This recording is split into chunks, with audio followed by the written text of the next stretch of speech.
besoin d'un implant spécifique pour abonder dans le sens de tout ce qu'on a fait en amont.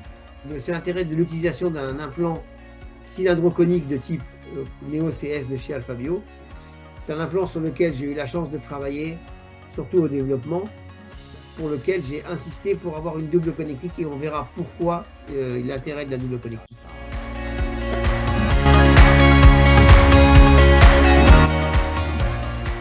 On a pris du SPI, qui était l'implant référent chez Alphabio. On a pris du SPI tous les éléments les plus importants, et on en a rajouté pour encore améliorer avec le Neo CS la stabilité et l'ostéo-intégration de l'implant. Donc, qu'est-ce qu'on a conservé? On a conservé la possibilité de mise en charge immédiate dans un os de faible densité. On a conservé la stabilité. On a conservé l'insertion rapide de l'implant, mais aussi la possibilité de changement. On a gardé le fait qu'il arrive à condenser l'os. On a gardé aussi la portion apicale étroite pour une meilleure insertion. Et enfin, on a adapté à la plupart des procédures cliniques. Ça veut dire que le SPI, normalement, pouvait être posé dans tous les cas cliniques. Et puis, on a rajouté à tous ces éléments les éléments du Neo CS avec les implants étroits lorsqu'on a peu d'os et ne pas avoir à faire des chirurgies trop lourdes. La partie corticale, et on va voir pourquoi, permet d'avoir une réduction de la pression. On va peut-être en parler maintenant. C'est parce qu'en fait, on a réduit l'aspect agressif des microspires. Donc, on a une réduction de la pression de la partie corticale. On a bien sûr, et j'en suis pas peu fier parce que c'est là-dessus que j'ai travaillé pendant un long moment, on a une modification de la connectique. Aujourd'hui, on a une double connectique avec un pseudo-code Morse et un hexagone interne. On a bien sûr un design qui est plus moderne. On a un BIC qui est la superficie os implant qui est augmentée. Pourquoi? Parce que comme on l'a vu précédemment, sa forme anarchique laisse à penser qu'il a plus de spires que les autres, donc plus de surface os implant augmenté. Et puis, il a cet aspect aussi très important où il conserve de l'os. Il n'y a pas de destructions éventuelles lorsque l'on va placer l'implant. La paroi vestibulaire ne saute pas et on peut, sans aucun problème, placer son implant en conservant le maximum d'os possible. Alors, quelles sont les caractéristiques du design de la partie crestale? Alors, c'est là où il y a un point qui est fondamental par rapport à l'implant SPI.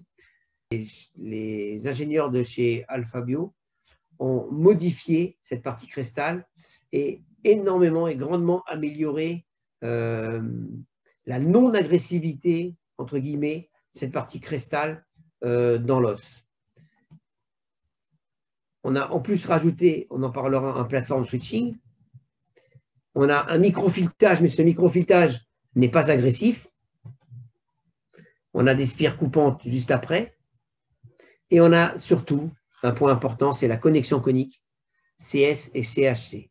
CS, c'est la connexion conique double, conique et hexagone des implants d'un diamètre, d'un certain diamètre. Et le CHC, c'est pour les petits diamètres, on verra ça ensemble, 3,5 et 3,2. Ensuite, lorsqu'on descend dans le corps de l'implant, il y a des caractéristiques spécifiques, comme vous pouvez le constater ici. Vous voyez la forme, il n'y a pas qu'une seule spire autour de l'implant, mais une autre microspire qui est juste en dessous. Et puis surtout, un point très important, pour éviter le blocage de l'implant dans l'os, les ingénieurs ont pensé, suite à des calculs physiques, qu'il valait mieux couper et mettre à plat la spire pour éviter justement un blocage lors de son insertion. Ça, c'est un point qui est très important sur lequel j'ai eu l'occasion de discuter avec les ingénieurs d'Alphabio. Aujourd'hui, nombre de fabricants d'implants s'orientent vers des spires cassées, entre guillemets, avec une zone droite et non pas en pointe. Donc, forme singulière du filetage, on va en parler. Il y a bien sûr un double filetage de 2,4 mm, pardon. Un microfiletage double, on l'a vu précédemment, qui est situé juste en dessous. et une forme variable défilée. Pourquoi une forme variable défilée? Pour que l'implant puisse s'accrocher quelle que soit la zone osseuse que l'on va rencontrer. L'intérêt, c'est que cette forme variable va faire qu'à un certain moment, un défilé va s'accrocher à une zone dense et avoir une meilleure stabilité. Autre point important, les caractéristiques qui ont changé entre le SPI et le NeoCS, c'est les caractéristiques du profil externe. La section coronaire est droite et non pas conique, donc ne va pas agresser, et je me répète, la partie apicale de l'os. Le corps est légèrement conique, donc facilité d'insertion.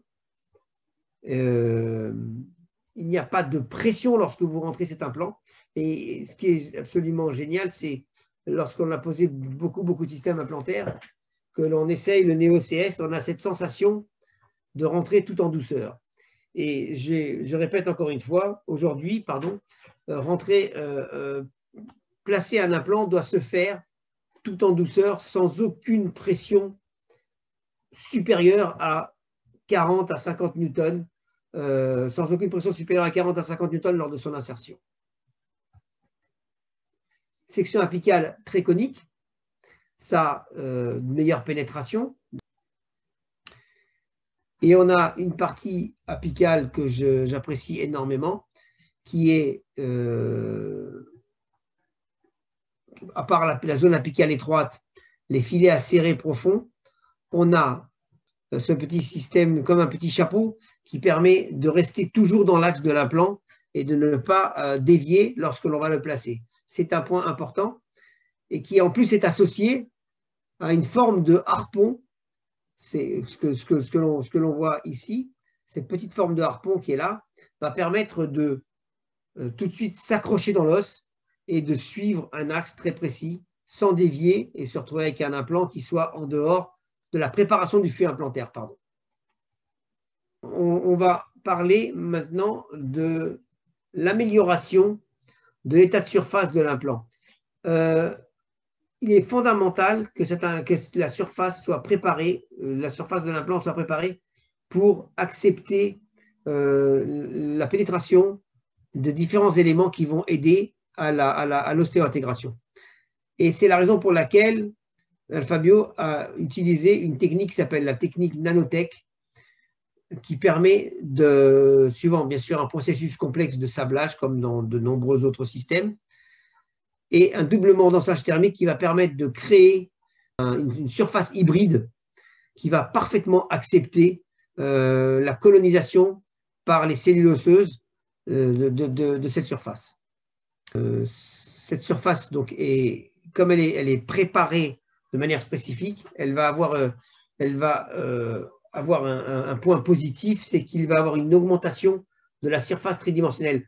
Plus on a de surface, le BIC, plus on a une meilleure ostéo-intégration et une meilleure pénétration des protéines plasmatiques qui vont pénétrer à l'intérieur de la surface et s'incruster dans cette surface pour une meilleure ostéo-intégration et une meilleure stabilité dans le temps de cet implant. Je ne vous parle pas d'autres implants que d'implants avec double connectique parce que moi, je n'utilise que ce type d'implant qui a cette double connectique. En premier lieu, il y a les implants E3, 3.2 et 3.5, qui sont dénommés CHC et qui ont la connectique en première connexion et l'hexagone en deuxième connexion. Et les implants CS 375, 4.2 et 5.